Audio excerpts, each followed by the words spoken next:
തലക്കാട് പഞ്ചായത്തിലെ തെക്കൻ കുറ്റൂർ വെലങ്ങൽ ബോയ്സിന്റെ നേതൃത്വത്തിൽ മൂന്നാമത് മീലാദ് സംഗമവും മൗലിദ് പാരായണവും അന്നദാന വിതരണവും നടത്തി.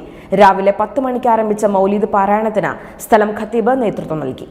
തലക്കാട് പഞ്ചായത്തിലെ തെക്കൻ കുറ്റൂർ വെലങ്ങൽ ബോയ്സിന്റെ നേതൃത്വത്തിൽ മൂന്നാമത് മീലാദ് സംഗമവും മൗലിദ് പാരായണവും അന്നദാന വിതരണവും നടത്തി.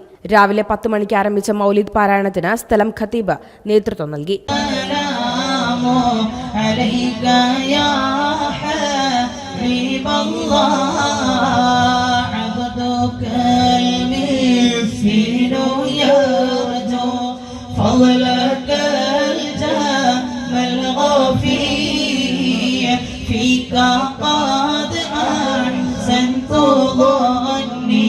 മഹല്ല് പ്രതിനിധികളായ അലി ഹാജി, കുഞ്ഞിപ്പാത്തങ്ങൾ, കുറ്റൂർ അൻസാറു സുന്ന മഹല്ല് കമ്മിറ്റിയിലെ മദ്രസ അധ്യാപകർ, അൻസാറുൽ ഹുദ മഹല്ല് കമ്മിറ്റിയിലെ അൽ മദ്രസത്തു സുന്നിയ അധ്യാപകർ സംയുക്തമായും പ്രദേശവാസികളും ചടങ്ങിൽ സംബന്ധിച്ചു.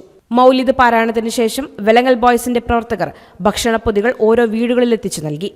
എന്തിനാണ് ഇങ്ങനെയൊക്കെ ഒരു മജ്‌ലിസ് ഒരുക്കുന്നത്? നമുക്കറിയാം, ഇന്നത്തെ കാലഘട്ടത്തിൽ ചെറുപ്പക്കാരായ ആളുകൾ ഒരുപാട് വിഭിന്നങ്ങളായ പ്രശ്നത്തിലേക്കും ഇസ്ലാമികമല്ലാത്ത കാര്യങ്ങളിലേക്കൊക്കെ നീങ്ങിക്കൊണ്ടിരിക്കുമ്പോൾ അതിൽ നിന്ന് വിഭിന്നമായി നമ്മുടെ ഈ പ്രദേശത്തുള്ള ചെറുപ്പക്കാർ ഇങ്ങനെ ഒരു പരിപാടി സംഘടിപ്പിച്ചിട്ട് നമ്മളൊക്കെ ആത്മാർത്ഥമായി അവരെ ഇനിയും സഹായിക്കണം. അല്ലാഹു തൗഫീഖ് ചെയ്യട്ടെ. News bureau, media vision TV.